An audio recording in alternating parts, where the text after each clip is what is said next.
Hello friends. Last class में हमने functions के बारे में पढ़ा था और कुछ एग्जांपल्स भी दिए थे ट्रिग्नोमेट्रिक फंक्शंस के। आज की क्लास में, आज के लेक्चर में हम लोग देखेंगे, जैसे आपने टॉपिक दिख भी रहा होगा, इन्वर्स ट्रिग्नोमेट्रिक फंक्शंस है आपका टॉपिक आज।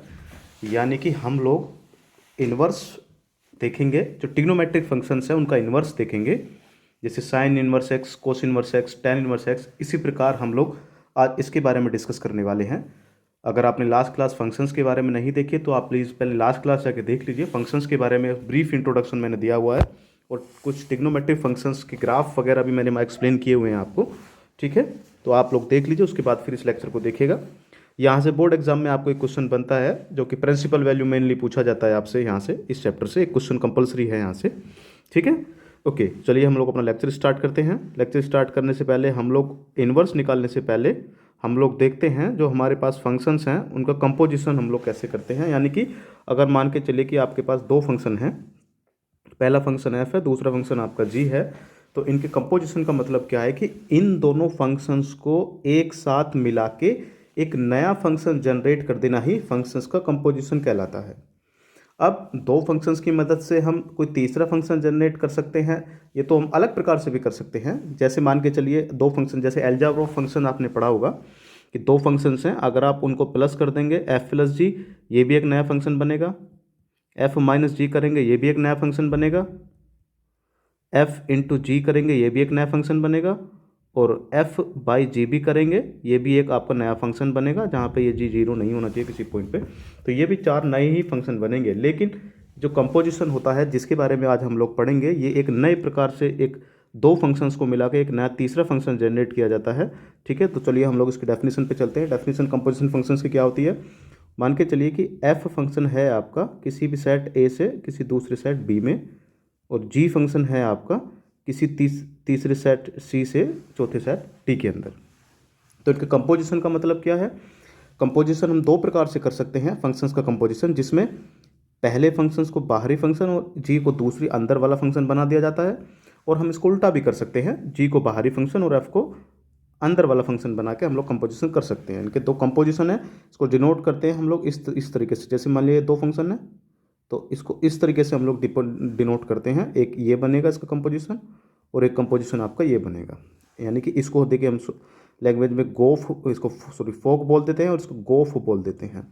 ठीक है, अब इनकी डेफिनेशन कैसे होती है देखिए। कंपोजिशन का मतलब है, हम पहले फोक की बात करेंगे। सबसे पहले देखेंगे कि कहाँ से कहाँ डिफाइंड होगा। देखिए आप थोड़ा ध्यान से देखिए, इसकी जब हम डेफिनेशन पे जाएंगे, इसकी डेफिनेशन में मान के चलिए इसकी जो definition f o g of x होती है, इसको हम लोग इस तरीके से रिप्रेजेंट करते हैं, g of f of g of x करके। यानी कि कहने का बेसिकली मतलब ये है कि हम इन दोनों फंक्शंस को बारी बारी से इस एक्स पे ऑपरेट करते हैं। जो हमारा अंदर फंक्शन रहता है, पहले उसको जी पे एक्स पे ऑपरेट किया जाता है, उसके अनुसार जो भी जी एक्स की डेफिनेशन होगी यहाँ से, ठीक है, उसके अनुसार डी के अंदर कोई एक पॉइंट आपको मिल जाएगा, जी ऑफ एक्स ऑब्वियसली डी के अंदर आएगा। और उसके बाद ये जो पॉइंट बनेगा, ये अगले वाले एफ फंक्शंस के लिए डोमेन के पॉइंट्स का काम करेगा, डोमेन के पॉइंट का काम करेगा। और उसके बाद फिर इस पे जो भी यहाँ से आउटपुट आएगा इसका, उस पर एफ अप्लाई होगा और एफ की डेफिनेशन के अनुसार ये अपनी एक नई नई डेफिनेशन दे देगा आपको। तो ये होता है आपका fog function f of g of x. ठीक है, इस तरीके से हम इसकी डेफिनेशंस लिख सकते हैं। जो भी अगर एफ और जी आपको दोनों डिफाइंड हैं तो हम लोग उसको अनुसार इसको डिफाइन कर सकते हैं, यानी कि f of g of x. अब देखिए एक कंडीशन आप थोड़ा सा समझिए यहाँ पे, कंपोजिशन के लिए जो नेसेसरी कंडीशन होती है, जो कि ज़रूरी होता है आपका।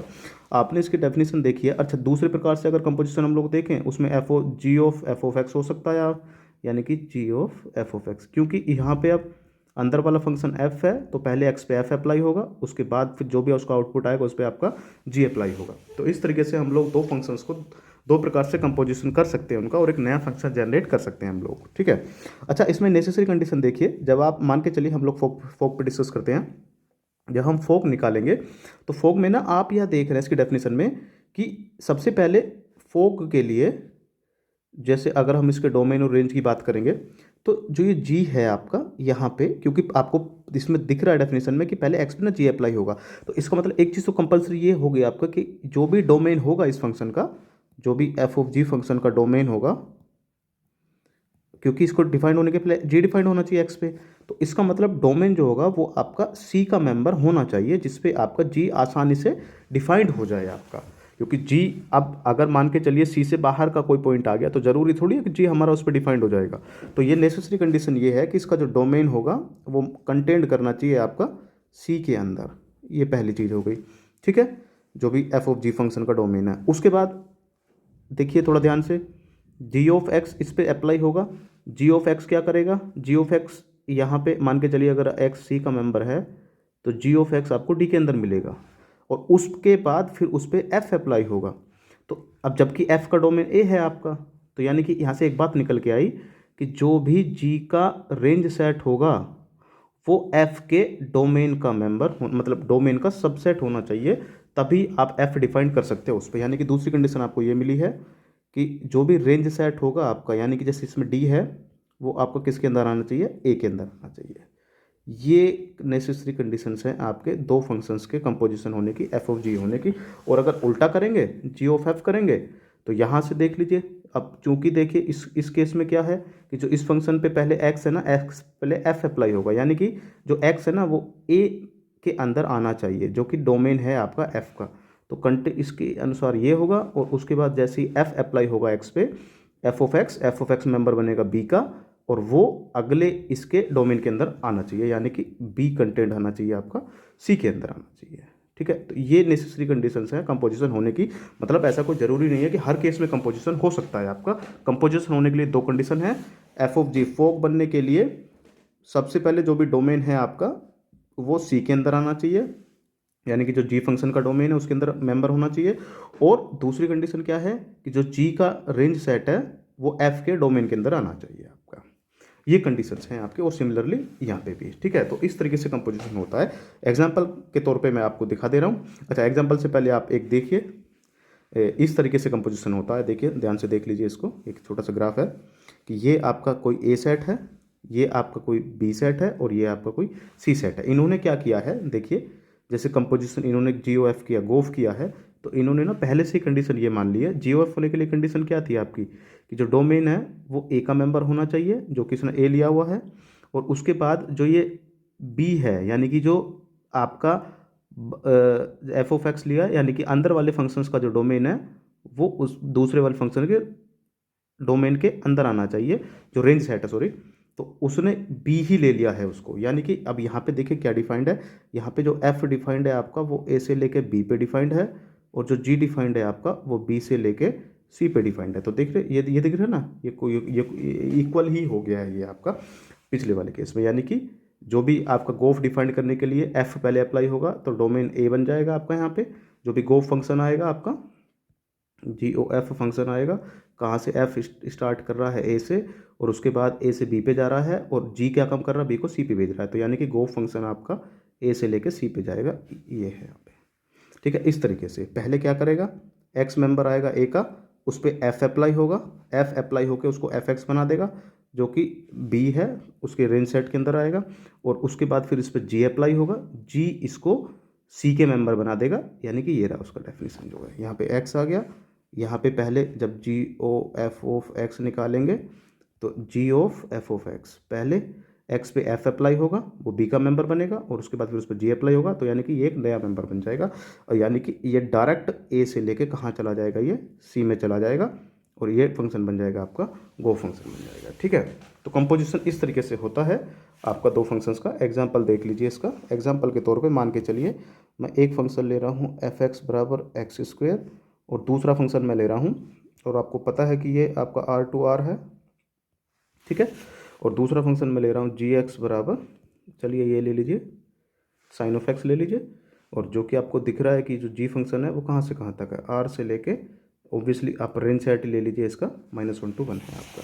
तो अब यहाँ पे आप जब अप्लाई करेंगे f of g of x, ठीक है, कंडीशन देख लीजिए, जी ऑफ एक्स डोमेन दोनों का रियल ही है, कोई दिक्कत नहीं है, और जैसे जी अप्लाई होगा उसको -1 से +1 पे भेजेगा, और ऑब्वियसली -1 से +1 एफ के डोमेन के अंदर आ ही जाएगा, रियल के अंदर। तो जब इसके डेफिनेशन निकालेंगे तो ये आएगा f of g of x आएगा आपका। तो पहले जी के डेफिनेशन अप्लाई करें, जी क्या काम करेगा, एक्स को कहाँ भेज देगा, जी साइन एक्स पे भेज देगा, तो ये साइन एक्स आ जाएगा आपका। इसका मतलब f के लिए अब अगला x का काम साइन x करेगा। और एफ एक्स की डेफिनेशन क्या दी, f जो था x को उसके स्क्वायर पे भेज रहा था, ठीक है। तो ये x की जगह साइन x है, तो ये साइन x को उसके स्क्वायर पे भेज देगा, यानी कि साइन x का स्क्वायर, मतलब क्या हो गया ये साइन स्क्वायर x, ठीक है। ये हो गया आपका, देखिए, यानी कि जो भी फोक फंक्शन बनेगा उसकी डेफिनेशन वो ये बन जाएगी, sine square x, composition of functions. दूसरे तरीके से जब आप कंपोजिशन करेंगे, गोफ निकालेंगे अगर आप, तो गोफ की डेफिनेशन अप्लाई करिए, जी ऑफ एफ ऑफ एक्स आ जाएगा, ठीक है। तो जी ऑफ एक्स, एफ क्या कर रहा है, एफ एक्स को स्क्वायर पे भेज रहा है, तो स्क्वायर पे भेज दिया। और जी क्या काम कर रहा है आपका, जी आपका डेफिनेशन के अनुसार फंक्शंस को, मतलब एक्स को ना साइन के एंगल में भेज रहा है।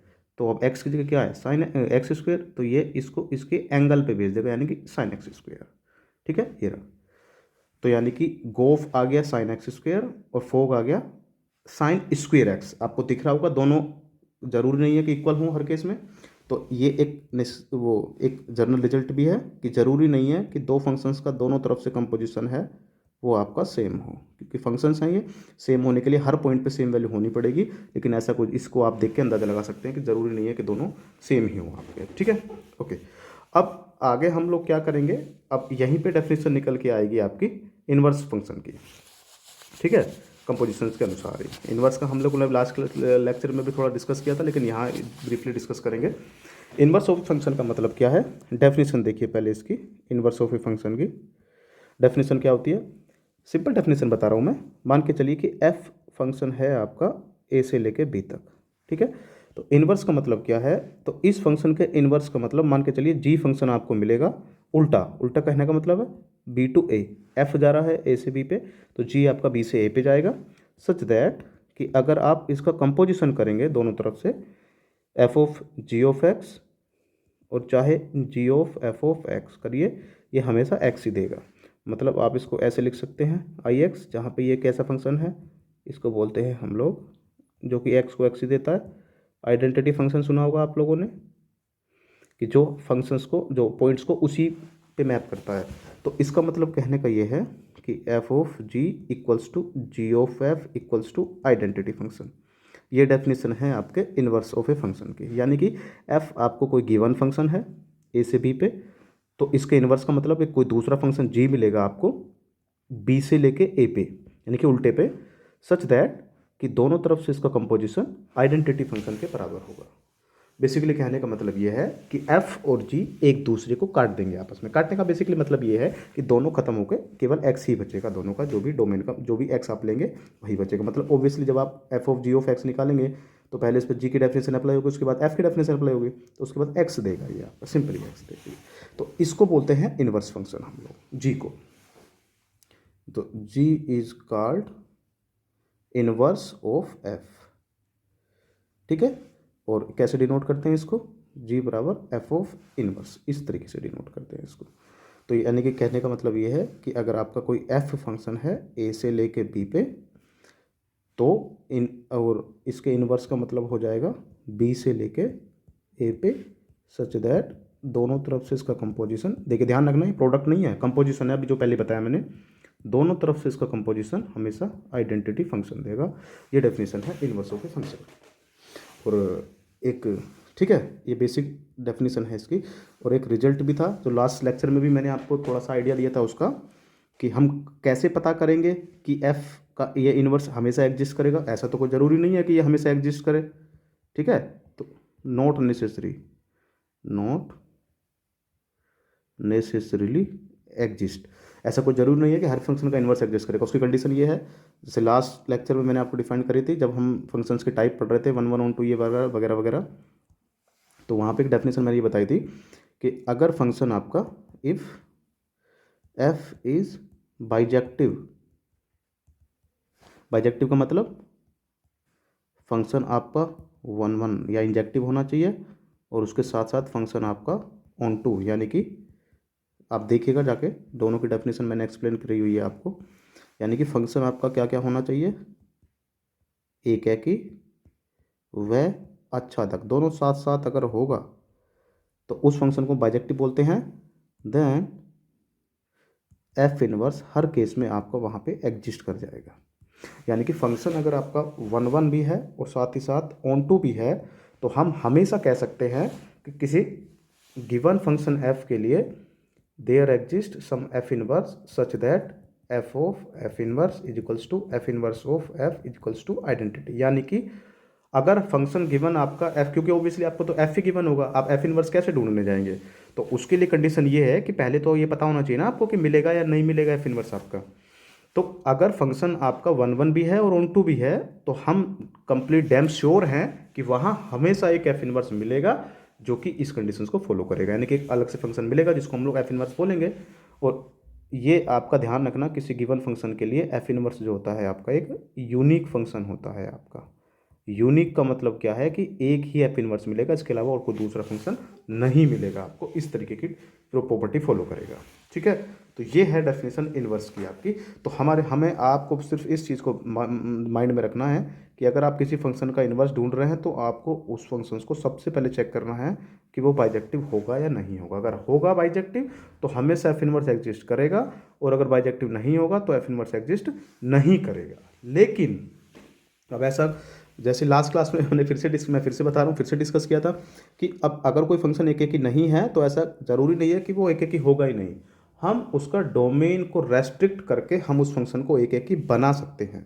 इसी प्रकार अगर कोई फंक्शन आच्छादक नहीं है तो आच्छादक का तो सीधा सिंपल फंडा था। आच्छादक का कब होता था फंक्शन? जब किसी भी फंक्शन का जो भी रेंज सेट है वो उसके कोड डोमेन के बराबर हो जाए। तो इसका मतलब आच्छादक तो बनाना बड़ा आसान है।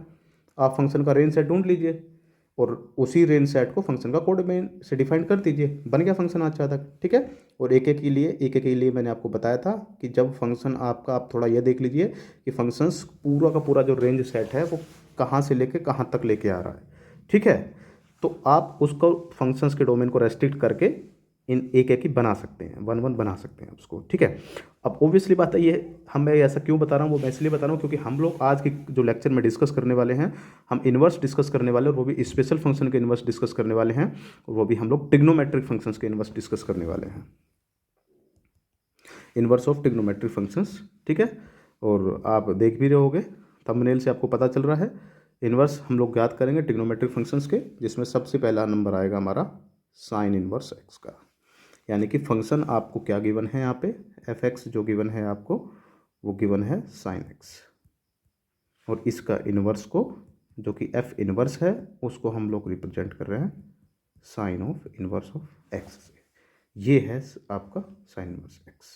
इस पे हम लोग आज डिस्कस करने वाले हैं किस किस केस में एग्जिस्ट करेगा। आपको याद होगा कि जो आपका साइन एक्स फंक्शन था, ये आपका, अगर हम लोग डिफाइंड करें इस फंक्शन को f from R to R defined करें अगर इसमें, तो आपने देखा होगा कि ये फंक्शन ना तो 1 1 था, क्योंकि ये पीरियडिक फंक्शन था, रिपीट कर रहा था, और ना ही ये फंक्शन आपका ऑन टू था। आपने देखा था लास्ट क्लास में। क्योंकि ऑन टू क्यों नहीं था? क्योंकि इसका जो रेंज सेट था इस फंक्शन का वो था आपका -1 से लेके +1, इसलिए तो ये ऑन टू नहीं था। लेकिन हाँ, मैंने आपको कहा था हम रेस्ट्रिक्ट कर सकते हैं। जैसे ग्राफ देखिए सबसे पहले साइन एक्स का, मैंने देखिए इस फंक्शन को, ये रहा आपका साइन एक्स फंक्शन है, ये रहा।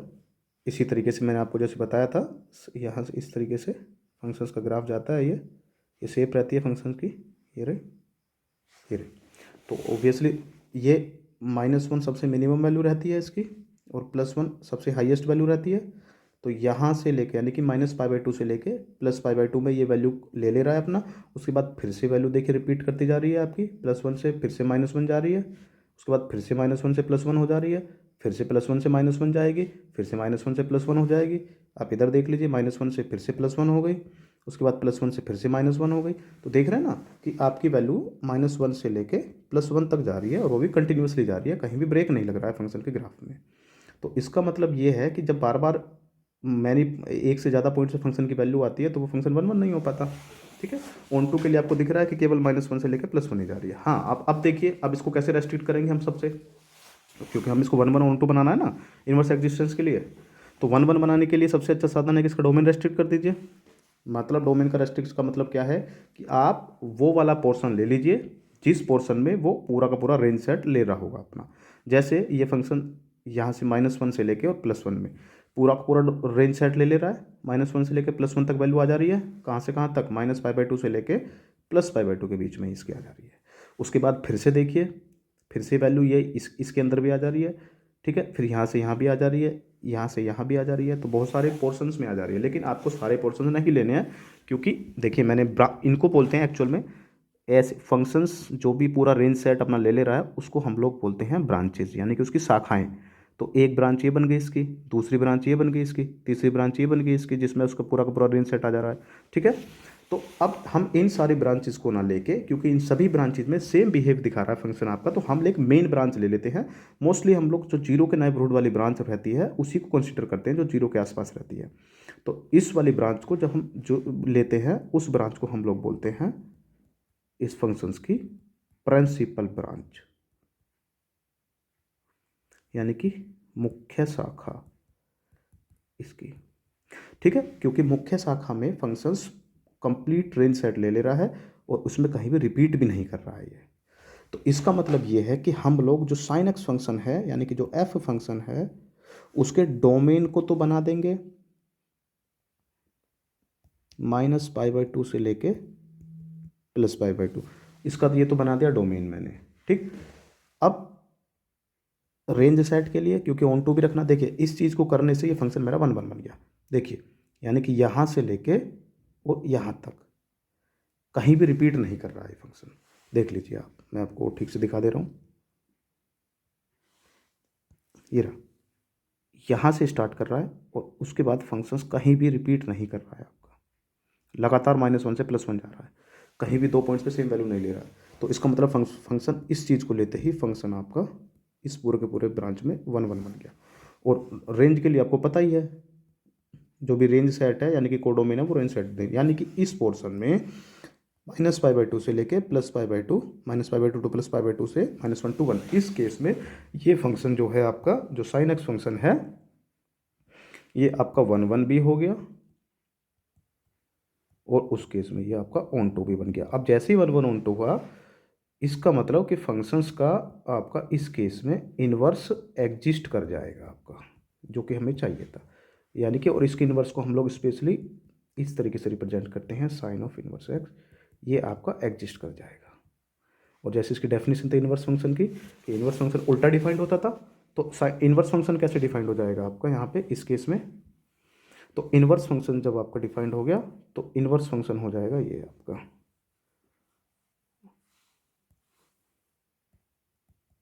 साइन इनवर्स एक्स, उल्टा डिफाइंड होगा वो, यानी कि -1 से +1 टू -π/2 टू +π/2, ठीक है। आपने देखा था कि जो इन्वर्स फंक्शन है वो उल्टा डिफाइंड होता है। यानी कि अब एक बात ध्यान रख लीजिए कि साइन एक्स गिवन फंक्शन के लिए ये था आपका डोमेन और ये था आपका रेंज, और जबकि इन्वर्स फंक्शन के लिए क्या हो जा रहा है, देखिए डोमेन आपका ये बन गया और रेंज आपका ये बन गया। कहने का बेसिकली मतलब ये है कि फंक्शन का जो डोमेन है इन्वर्स का, वो रेंज बन जाती है, और जो फंक्शंस की रेंज है वो इन्वर्स का डोमेन बन जाती है। ये रिलेशन होता है फंक्शन और इन्वर्स के डोमेन और रेंज में आपका, ठीक है। अब जैसे इसका ग्राफ, तो आप इसका मतलब केवल यहाँ से लेकर यहीं एक ही, अब ऐसा कोई ज़रूरी नहीं है कि केवल इसी ब्रांच में डिफाइंड होगा इन्वर्स, आपका यहाँ से लेकर यहाँ भी डिफाइंड हो सकता है इन्वर्स, यहाँ से लेकर यहाँ भी, लेकिन मोस्टली हम लोग जो जीरो के नेबरहुड में रहता है उसी को हम लोग मेन मानते हैं, और यही जो बनेगा इसका, जिसमें ये 1 1 1 2 होता है, इसी को बोलते हैं हम लोग इसकी प्रिंसिपल ब्रांच, यानी कि मुख्य शाखा। ये रही आपकी, यानी कि इन्वर्स का जो मान आएगा आपका वो आपकी मुख्य शाखा में आएगा, यानी कि साइन की जो मुख्य शाखा है वो -π/2 से लेके +π/2 होती है, और इस रेंज में जो भी मान आएगा साइन इन्वर्स का, वो मान कहलाएगा आपका मुख्य मान, यानी कि प्रिंसिपल वैल्यू। और उस एग्ज़ाम में आपकी प्रिंसिपल वैल्यू ही पूछी जाती है एक, ठीक है, वो किसी की भी। तो इसका मतलब साइन इनवर्स एक्स का जो मुख्य मान अगर कभी आएगा तो वो -π/2 से लेके +π/2 के बीच में आएगा, ठीक है। ओके, अब जैसे इनवर्स साइन इनवर्स एक्स का फिर ग्राफ कैसे बनेगा, देखिए ग्राफ बिल्कुल सिमिलर रहता है, बिल्कुल यहाँ से यहाँ बिल्कुल सिमिलर, लेकिन अब आपको पता है ना डोमेन ये है इसका, रेंज ये है इसका फंक्शन का, लेकिन जब इन्वर्स है उसका उल्टा हो गया ना, तो यानी कि ये वाला जो पोर्शन है ये तो डोमेन बन जाएगा और ये वाला रेंज बन जाएगा। यानी कि इसका इन्वर्स देखिए कैसे बनेगा, ये है साइन इन्वर्स एक्स आपका, ये रहा देखिए, ये रहा साइन इन्वर्स एक्स आपका। ये रही मुख्य ब्रांच देखिए, ये हाईलाइटेड की हुई है यहाँ से लेकर यहाँ तक, बिल्कुल ग्राफ वही है देखिए, लेकिन वो क्षैतिज था, लेकिन ये ऊर्ध्वाधर बन जाएगा आपका, क्योंकि डोमेन रेंज बन गया, रेंज डोमेन बन गया आपका, बात खत्म हो गई। ठीक है, देखिए यहाँ से लेके यहाँ तक ये है मुख्य ब्रांच आपकी, ये रहा -1 से लेके और +1 ये रहा, और ये आपकी, क्योंकि अब वैल्यू जो है इसकी साइन की जो वैल्यू होती थी वो अब डोमेन का काम करेगी, और जो एंगल था वो अब रेंज का काम करेगा। ये रहा आपका साइन वर्स एक्स का ग्राफ, बिल्कुल सेम शेप रहेगी। ये रही मुख्य ब्रांच आपकी। ठीक है, और ये भी है एक रिलेशन मैं आपको एक्स्ट्रा बता दे रहा हूँ कि जो फंक्शन, जो ग्राफ, जो फंक्शन है, यानी कि जो graph of function and graph of their inverse, यानी कि उसके इनवर्स का जो ग्राफ होता है, और ये एक दूसरे के, ये इमेज, मिरर इमेज होते हैं अबाउट द लाइन y बराबर x, यानी कि y बराबर x लाइन के मिरर इमेज होते हैं। यानी कि फंक्शन का ग्राफ y बराबर x लाइन के मान के चलिए जैसा रहेगा, उसके इनवर्स ग्राफ दोनों ऑलमोस्ट सेम रहेंगे आपके। कहने का मतलब ये है, देखिए ये है आपका, ये y बराबर x लाइन है आपकी, ये रही। ठीक है, ये था साइन एक्स का ग्राफ, देखिए थोड़ा ध्यान से, ये रहा, ये था उसके इनवर्स का ग्राफ, देखिए ये रहा। तो इस लाइन के सापेक्ष दोनों आपको बिल्कुल सिमिलर दिख रहे हैं, यानी कि मिरर इमेज दिख रहे हैं, दोनों एक दूसरे के दिख रहा है ना, सिमिलरिटी दोनों में। ये रहा, जैसा लाइन के नीचे रहेगा सेम ऐसी लाइन के ऊपर रहेगा फंक्शन का ग्राफ और उसके इनवर्स का ग्राफ। ठीक है, तो ये सब डिस्कशन था साइन इनवर्स एक्स के बारे में। अब नेक्स्ट में कोस इनवर्स एक्स है हमारा। अब देखिए आपको पता है जैसा साइन इनवर्स एक्स सेम ऐसा ही कोस इनवर्स एक्स है आपका। तो कोस इनवर्स एक्स का ग्राफ ये रहा, ये रहा कोस एक्स का ग्राफ। कोस एक्स में देखिए सबसे पहले फंक्शन जो कोस एक्स होता है आपका R/R, इसको कैसे 1/1 बनाएंगे भाई। ऑन टू के लिए तो आपको पता है कि इस चीज़ को रेस्ट्रिक्ट कर दो -1 से +1 में, पहली चीज़ तो ये तो फाइनल होगी आपकी। ठीक है, रेंज तो ये बना दो। अब इसका डोमेन कैसे बनेगा, डोमेन कंप्लीट रियल पे तो दिख रहा है आपको, ये पीरियोडिक फंक्शन है, ये रहा इस तरीके से। ठीक है, ये रहा यहाँ से यहाँ, इस पर -1 वैल्यू देगा। तो आप देख लीजिए -1 से +1, जीरो के नेबरहुड में कौन सी वैल्यू आ रही है। देखिए कोस जीरो यहाँ से 1 से स्टार्ट करेगा और यहाँ से आता आता सीधा -1 पे आ जाएगा, यानी कि जीरो से लेके यहाँ पे x बराबर 0 हो जाएगा और यहाँ पे x बराबर पाई, यानी कि जीरो से लेके पाई में ये अपनी पूरी की पूरी रेंज ले लेगा। सिमिलरली देख लो इधर भी -पाई से लेके 0 में भी आ जाएगा। ठीक है, तो इसका मतलब हम कोई सी भी ब्रांच ले लेंगे इसकी, इसका मतलब हम लोग इसको कंसिडर करते हैं यहाँ पे कि हम इसके डोमेन को रेस्ट्रिक्ट कर देंगे 0 से लेके पाई में, और इस केस में ये फंक्शन मेरा रिपीट नहीं कर रहा है। देखिए, यानी कि हमने कौन सी केवल इसकी बात करी है, हमने केवल यही वाली ब्रांच ली है इसकी। तो इसका मतलब ये है कि इस केस में ये आपका 1/1 भी है, कहीं भी रिपीट नहीं कर रहा है, और चूंकि +1 -1 से लेकर +1 वाली वैल्यू ले ले रहा है, तो इस केस में आपका 1/1 भी बन गया और इसकी मदद से ऑन टू भी बन गया, यानी कि फंक्शन आपका इन्वर्स हो गया। यानी कि कोस इन्वर्स एक्स इस केस में आपका क्या कर जाएगा, एग्जिस्ट कर जाएगा, और कोस इन्वर्स एक्स क्या होगा आपका, उल्टा हो जाएगा, वही डोमेन का रेंज। तो वो -1 से 1 से कहाँ पे हो जाएगा आपका, 0 से पाई, इस केस में हो जाएगा। इसका मतलब ये है कि ये बनेगी उसकी कोस इनवर्स एक्स की मुख्य शाखा, और इसके अंदर जो भी मान आएगा कोस इनवर्स एक्स का, वो मान आएगा आपका मुख्य मान आएगा आपका, मेन ये है आपका मुख्य मान। ठीक है, तो जैसे साइन इनवर्स एक्स का देखा था आपने, साइन एक्स का जो साइन इनवर्स एक्स का मुख्य मान था वो था -π/2 टू +π/2, और कोस इनवर्स का क्या है, 0 से लेके पाई आएगा आपका। ठीक है, ये याद रखना है आपको, क्योंकि क्वेश्चन यहीं से बनता है आपका। और कोस इनवर्स एक्स अगर आप ग्राफ देखना चाहते हैं तो बिल्कुल सिमिलर शेप रहेगी, अब और वर्टिकल हो जाएगा बस। ये रहा कोस इनवर्स एक्स आपका, ये रहा देख लीजिए, ये रही मुख्य ब्रांच आपकी, ये रही देख लीजिए, ये रही यहाँ से लेके यहाँ पे। ठीक है, ओके, हम लोग नेक्स्ट पे चलते हैं, tan इनवर्स एक्स पे। tan एक्स का ग्राफ आपने देखा था, और tan एक्स का ग्राफ आपने देखा था, ब्रांचों में बटा हुआ था tan एक्स का ग्राफ आपका। ठीक है, tan इनवर्स एक्स पे जब हम लोग डिस्कस करते हैं tan एक्स के ग्राफ पे, ठीक देखिए tan एक्स जो था आपका जो फंक्शन था वो था R2R, ठीक है, डिफाइंड नहीं था क्योंकि आपने देखा था इसका जो डोमेन था 10x का डोमेन कंप्लीट रियल में से π/2 का ओड मल्टीपल हट रहा था, क्योंकि π/2 के ओड मल्टीपल पे ये डिफाइंड नहीं होता, इन्फिनिटी बन जाता है। ये था इसका डोमेन। अब चूंकि इस कंप्लीट डोमेन पे देखिए अलग अलग ब्रांचों में बटा हुआ था, ये रेंज तो पता है आपको, ये इन्फिनिटी थी इसकी, क्योंकि माइनस इन्फिनिटी से प्लस इन्फिनिटी जा रहा था। तो आप देखिए हर एक ब्रांच में ये सेम बिहेव दे रहा है ये इस तरीके से, तो आप कोई सा एक ले लीजिए, क्योंकि आप, और वो भी मैंने आपको बताया जीरो के नेबरहुड में कंसिडर करते हैं। तो आप यहाँ से एक लेके यहाँ तक वाली ब्रांच ले लीजिए, ये रहा माइनस, इस तरफ से माइनस इन्फिनिटी से आ रहा है और इधर प्लस इन्फिनिटी तरफ ज़्यादा दिख रहा है। तो इस पूरे के पूरे पोर्शन में ये आपका कंप्लीट आपका रेंज बना दे रहा है आपका, और कहाँ से कहाँ तक, -π/2 से लेके +π/2, वही साइन वाला।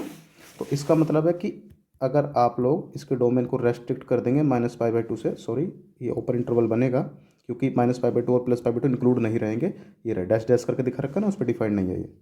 तो यानी कि इस तरीके से -π/2 टू +π/2 से लेके कहाँ तक, कंप्लीट रियल स्पेस में। इस केस में जो 10x फंक्शन है आपका 1 भी हो जाएगा और ऑन टू भी हो जाएगा, यानी कि tan इनवर्स x एग्जिस्ट कर जाएगा। और जो tan इनवर्स x आपका डिफाइंड होगा, कहाँ से कहाँ डिफाइंड होगा आपका, जो tan इनवर्स x होगा आपका, जो आपका tan इनवर्स x होगा उल्टा, यानी कि कंप्लीट रियल स्पेस से -π/2 टू +π/2 इस पे डिफाइंड होगा आपका, ये रहा, यानी कि ये बनेगी उसकी मुख्य शाखा 10x, और इसमें कोई भी मान आएगा वो बनेगा आपका मुख्य मान। कहने का मतलब ये है कि जो 10x tan इनवर्स x है उसका मुख्य मान -π/2 से +π/2, और ध्यान रखना ये ओपन इंटरवल है, मतलब -π/2 और +π/2 इसमें इंक्लूड नहीं है, उनके बीच वाली वैल्यू ली जाएगी, क्योंकि आपको दिख रहा है ये सिमिलर है आपका। और अगर इसका tan इनवर्स x का ग्राफ देखना चाहते हैं आप लोग, तो बिल्कुल सिमिलर ग्राफ रहेगा, देख लीजिए, बस आप उसको वर्टिकल कर देंगे, घुमा देंगे, मतलब ये रहा देखिए tan इनवर्स x का, और जो मुख्य मेन ब्रांच है आपकी वो ये रही मेन ब्रांच आपकी, -π/2 से, ये रहा -π/2 और ये +π/2, ये रहा यहाँ पे इसके बीच में जो भी ये जा रहा है -π/2 से माइनस इन्फिनिटी से प्लस इन्फिनिटी, ये रहा इधर माइनस इन्फिनिटी ज़्यादा दिख रहा है, इधर प्लस इन्फिनिटी तरफ ज़्यादा दिख रहा है ये, ठीक है। तो ये tan इनवर्स x है आपका, ठीक है। तो ये सारे थे, और मैंने फिर आपको अब मुख्य ब्रांच के साथ साथ एक थोड़ा चार्ट सा बना दिया है, आपको ये चार्ट देख लेना है, थोड़ा याद करना है, क्योंकि क्वेश्चन यहीं से बनता है आपका। देख लीजिए, जैसे अभी हमने डिस्कस किया था sin इनवर्स x के लिए मुख्य ब्रांच आपकी -π/2 से +π/2 close interval, cos inverse x के लिए 0 to π था आपका, देख लिया था आपने, ठीक है। और उसके बाद पहले tan इनवर्स x पे डिस्कस कर लेते हैं। tan इनवर्स x ये रहा -π/2 से +π/2, और कोट इनवर्स x का उल्टा है तो वही 0 to π हो जाएगा ओपन इंटरवल, ठीक है। आप लोग देख सकते हैं उसको, कोसेक इनवर्स x आपका उल्टा होता है साइन इनवर्स x का, तो बिल्कुल उसी का उल्टा जाएगा, देखिए। और सेक इनवर्स x, क्योंकि जीरो में इस जीरो हटाना पड़ेगा हम लोगों को, डिफाइंड नहीं होगा क्योंकि साइन का उल्टा होता है ये, और सेक इनवर्स x कोस का उल्टा होता है, तो ये रहा 0 to π, मतलब वही ब्रांचेज हैं आपकी। तो आप इस तरीके से याद कर लीजिए इनको, ये रहा यहाँ पे इस तरीके से कि sine inverse x, cosec inverse x और tan inverse x, sine, tan और कोसेक, ये तो तीनों की सेम है ऑलमोस्ट, ठीक है, -π/2 से +π/2। साइन में केवल क्लोज है, बाकी कोसेक इनवर्स x में क्लोज है लेकिन जीरो नहीं है, और tan इनवर्स x में ओपन है ये। और बाकी बची जो तीन, cos inverse x, sec inverse x और कोट इनवर्स x, इनके तीनों को 0 to π है आपकी। कोस इनवर्स x में 0 to π है, और उसके बाद आपका सेक इनवर्स x में 0 to π, ऑब्वियसली -π/2 नहीं रहेगा उसमें, और कोट इनवर्स x में 0 to π रहेगा आपका, ठीक है। अब चलिए हम क्वेश्चन डिस्कस कर लेते हैं, थोड़ा मुख्य मान निकालने वाले ये आपने सीख लिए होंगे, ठीक है। चलिए कुछ क्वेश्चंस ले लेते हैं हम लोग यहाँ पे, चलिए आपके सामने ये ओके, देखिए हम लोग डिस्कस करते हैं कुछ क्वेश्चंस इस पे। पहला देखिए, आपको प्रिंसिपल वैल्यूज़ निकालनी है, यानी कि आपको यहाँ पे काउंट करना है मुख्य मान। इनवर्स में गिवन होगा क्वेश्चन, बोर्ड में ऐसे ही आएगा क्वेश्चन, आएगा 100% आएगा एक, जैसे साइन इनवर्स -2 है। अब आप ध्यान से देखिए, साइन ऑफ इनवर्स है, तो आपका आइडिया दिमाग में गया कि भाई साइन की जो मेन ब्रांच है वो -π/2 से +π/2 होती है, तो इसका मतलब ये जो वैल्यू है वो इसी की रेंज में आएगी आपकी। अब तो ध्यान से देखिए, साइन का जब ग्राफ देखा था आपने, वो दो पोर्शंस में बटा हुआ है साइन का ग्राफ आपका, एक प्लस वाली वैल्यू और एक माइनस वाली वैल्यू। देखिए ये रहा यहाँ पे, ये माइनस वाली वैल्यू है और ये प्लस वाली वैल्यू है आपकी, देखिए। तो माइनस वाली वैल्यू दिख रहा होगा आपको, -π/2 से 0 के बीच में आ रही है, और प्लस वाली वैल्यू 0 to π/2 में आ रही है। यानी कि आप खुद भी सोच सकते हैं इसको, ये रहा, ये तो फर्स्ट क्वाड्रेंट बनेगा, प्रथम चतुर्थांश, और ये जो बनेगा वो फोर्थ बनेगा, नेगेटिव माइनस वाले में फोर्थ क्वाड्रेंट बनता है। तो इसका मतलब है कि साइन की अगर कोई पॉजिटिव वैल्यू आ रही है तो वो 0 to π/2 के बीच में आएगी, और कोई नेगेटिव वैल्यू आ रही है तो वो -π/2 से 0 के बीच में आएगी। ठीक है, और ठीक है, तो अब देखिए इसको कैसे करेंगे फिर हम लोग। तो आपको एक आइडिया तो लग गया कि वैल्यू -π/2 से 0 के बीच में आएगी। ठीक है, देखिए साइन इनवर्स ऑफ -π/2। आप पहले ये सोचिए कि साइन इनवर्स, अगर मान के चलिए आपको साइन इनवर्स ऑफ 1/2 गिवन होता, तो आप सोच लीजिए ना, साइन में 1/2 कितने की वैल्यू आती है, 30 की, π/6 की, और फर्स्ट क्वाड्रेंट में है प्लस, तो सीधा सीधा मुख्य बनाना चाहिए आ जाता, लेकिन ये नेगेटिव आ रहा है।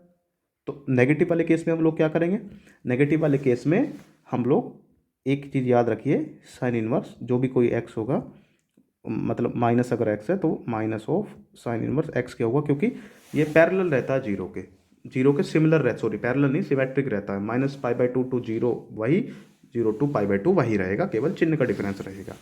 तो अब इस केस में साइन इनवर्स ऑफ -1/2 है, तो इसको आप माइनस ऑफ साइन इनवर्स 1/2 कर सकते हैं, और माइनस ऑफ साइन इनवर्स 1/2 आपको पता है π/6 की वैल्यू होती है, तो इसकी मुख्य ब्रांच की मुख्य मान कितना आ गया, माइनस का π/6 आ गया डायरेक्ट आपका। Sine inverse x, tan inverse x और कोसेक इनवर्स एक्स के लिए ये वाला सूत्र तीनों के लिए एप्लीकेबल रहेगा आपका, ध्यान रखना। साइन इनवर्स एक्स के लिए बता दे रहा हूँ फिर से मैं, साइन इनवर्स एक्स के लिए, और ये अगर आपको टेन इनवर्स में दिया है माइनस ऑफ एक्स, ये भी माइनस का टेन इनवर्स ऑफ एक्स रहेगा, और अगर कोसेक इनवर्स एक्स भी माइनस एक्स की बने तो minus of cosec inverse x रहेगा ये। तो ये चीज़ याद रखना आप लोग तीनों, ठीक है।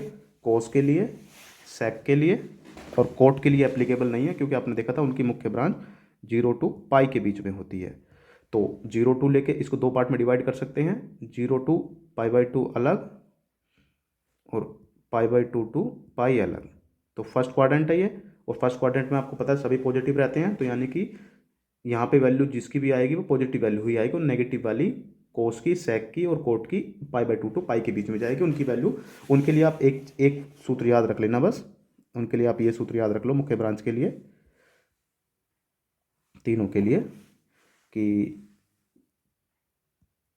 कोस इनवर्स ऑफ -x जो होगा वो pi minus cos inverse x के बराबर होगा। आप इसको याद रख लीजिए, इससे आपका काम बहुत आसान बन जाएगा, ठीक है। और सिमिलरली ये आपका एप्लीकेबल है कोट इनवर्स पे, कोट इनवर्स ऑफ -x बराबर pi minus cot inverse of x, और similarly sec inverse of -x बराबर pi minus sec inverse of x। आप इसको याद रख लीजिए, बड़ा आसानी से आप मुख्य मान निकाल पाएंगे। देखिए सेकंड वाला, देखिए ये रहा, दिख रहा होगा पॉजिटिव वैल्यू है, तो आपको केवल वही एंगल लिख देना है, 0 to π/2 के अंदर आएगा, और √3/2 कोस पे कितने की वैल्यू होती है, कोस में वैल्यू सोचिए, इनवर्स में वही एंगल बन जाएगा वैल्यू आपकी। आपको पता है कि इसको आप ऐसे भी लिख सकते हैं, कोस इनवर्स √3/2 होती है वैल्यू कोस π/6 की होती है, कोस π/6 हो जाएगा ये। अब ये कंपोजिशन हो गया, दिख रहा है आपको, कोस इनवर्स ऑफ कोस, ठीक है, मुख्य ब्रांच की वैल्यू है, तो बेसिकली एक्स ही आ जाएगा, यानी कि π/6 ही आ गया आपका सीधा सीधा, ठीक है। सिमिलरली कोसेक इनवर्स 2 है, +2 है वैल्यू, आपको पता है कोसेक में ये वैल्यू π/6 की होती है, तो ऑब्वियसली इसकी वैल्यू भी कितनी आ जाएगी, π/6। अब आ जाइए इधर, टेन इनवर्स ऑफ -3, तो इसको कैसे करेंगे अब हम लोग, टेन इनवर्स ऑफ -√3, टेन में इनवर्स वाली वैल्यू है, ऊपर अभी मैंने कुछ फॉर्मूले बताए हैं आपको, तो टेन इनवर्स ऑफ -√3, इसको ये बन जाएगा माइनस ऑफ टेन इनवर्स √3। अब टेन में √3 कितने की होती है वैल्यू, याद करिए, π/3 की, तो कितना आ जाएगा, थ्री है, सॉरी π/3 आ जाएगा यहाँ पे, ये वैल्यू बन गई आपकी, हो गया खत्म। अब ये आ जाइए, ये है आपका, देखिए इधर कोस इनवर्स ऑफ -1/2, इसका सूत्र मैंने बताया था, pi minus cos inverse of 1/2। तो पाई माइनस कोस में 1/2 कितने की वैल्यू होती है आपकी, प्लस के 1/2, ठीक है। कोस में +1/2 60 की होती है, तो आप इसको कोस इनवर्स ऑफ कोस π/3 कर सकते हैं। तो पाई माइनस इन्वर्स की डेफिनेशन कंपोजिशन लगाइए, इन्वर्स फंक्शन है दोनों एक दूसरे के, तो खत्म हो जाएंगे, केवल क्या बचेगा π/3। पाई माइनस π/3 कितना हो गया आपका 2π/3। आप देखिए ये वैल्यू आ गई, क्योंकि कोस की जो वैल्यू है वो 0 to लेके पाई के बीच में होती है, और ये वही है वैल्यू है, देख ले नेगेटिव है ना, तो इसलिए सेकंड क्वाड्रेंट में आ रही है आपकी। ठीक है, तो आई होप अब आप लोग कर सकते हैं ये। इस सी को देख लीजिए, tan इनवर्स ऑफ -1 है, तो minus of tan inverse of 1 बनेगा, तो tan इनवर्स 1 π/4 की होती है, tan में 1 वैल्यू, तो माइनस का π/4 आ गया। ठीक है, सेक में पॉजिटिव वैल्यू है तो फर्स्ट क्वाड्रेंट में ही आ जाएगी, कोट में पॉजिटिव वैल्यू है तो फर्स्ट क्वाड्रेंट में ही आ जाएगी, कोस में माइनस की वैल्यू है, जैसे अभी क्वेश्चन करा बिल्कुल ऐसे आ जाएगा, कोसेक इनवर्स में भी माइनस वैल्यू है तो माइनस बाहर आ जाएगा आपका। ठीक है, तो ध्यान रखना कि साइन में sine inverse of -x, cosec inverse of -x और tan, मतलब कहने का ये है जिनकी मुख्य ब्रांचेज -π/2 से +π/2 होती हैं, उन केस में इन तीनों में माइनस चिन्ह बाहर आ जाएगा, और उसके बाद फिर जो भी फंक्शन आपका रहेगा। और बाकी जो तीनों बचे हैं आपके, cos inverse of -x, sec inverse of -x और कोट इनवर्स ऑफ -x, क्योंकि इन तीनों की मुख्य ब्रांचेस 0 से लेकर पाई के बीच में आती हैं आपकी। ठीक है, तो इसीलिए इसके वैल्यू के लिए पाई माइनस जो भी कोस इनवर्स होगा तो कोस इनवर्स प्लस का x, मतलब माइनस हटाने के लिए पाई माइनस करना पड़ेगा आपको वैल्यू के लिए। ठीक है, तो आई होप आपको क्लियर है ये सारी चीज़ें। तो आप लोग देख लेना, एक क्वेश्चन 100% बनेगा आपका बोर्ड एग्जाम में यहाँ से मुख्य मान निकालने के लिए। तो आई थिंक अब आप लोग कर सकते हैं, कोई ज़्यादा दिक्कत नहीं है इसको करने में, और ये आप इसको जरूर याद रखिएगा, क्योंकि इसके बिना कुछ नहीं है आपका, मुख्य ब्रांचेस कहाँ से कहाँ पड़ती हैं इनवर्स फंक्शन की। ठीक है, चलिए अब हम लोग आपको नेक्स्ट वीडियो में मिलेंगे। नेक्स्ट वीडियो जो टॉपिक मैंने रखा हुआ है नेक्स्ट वीडियो का टॉपिक है आपका कंटिन्यूटी फंक्शंस की। हम लोग सीमा और सततता पे डिस्कस करेंगे, कंटिन्यूटी ऑफ फंक्शंस पे, उस पर भी क्वेश्चन बनता है आपका बोर्ड एग्जाम में। ठीक है, नेक्स्ट लेक्चर आपका जल्दी आएगा, नेक्स्ट वीडियो मे बी आज नहीं तो कल तो आ ही जाएगी आपकी वीडियो। ठीक है, ओके, चलिए मिलते हैं नेक्स्ट वीडियो के साथ। ठीक है, थैंक यू।